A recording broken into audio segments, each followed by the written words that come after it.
Hi, Ronnie here again, the freaking Eagle. I've been working on this Corvette. Worked on it when my son owned it. It's mine now. We traded the GTO like I told you.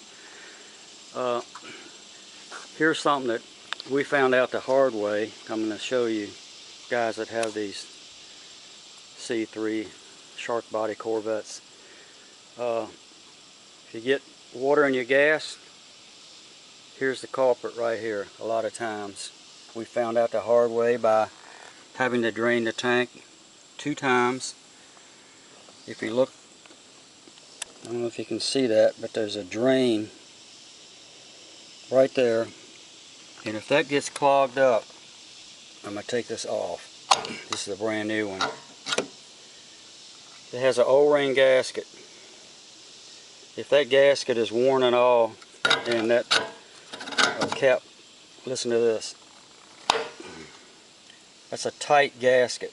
Even if it was water in there, it wouldn't get in that gas tank. But I know one guy that even put 2 gaskets in there just to make sure. It's such a damn headache. But make sure you keep that drain. It's like a tube, and it's a very small hole right there that can get clogged up very easily.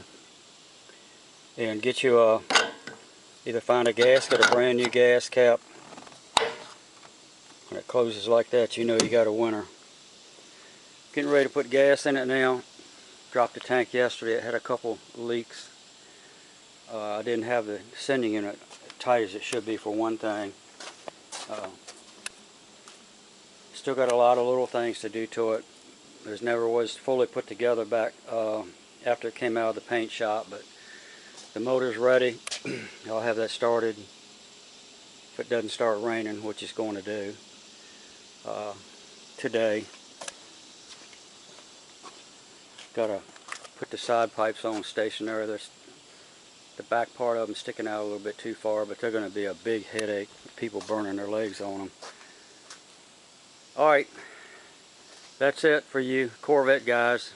Figured it'd save you some headache if you're getting water in your gas. If it's not coming from the gas station, it's coming from right there. That's it.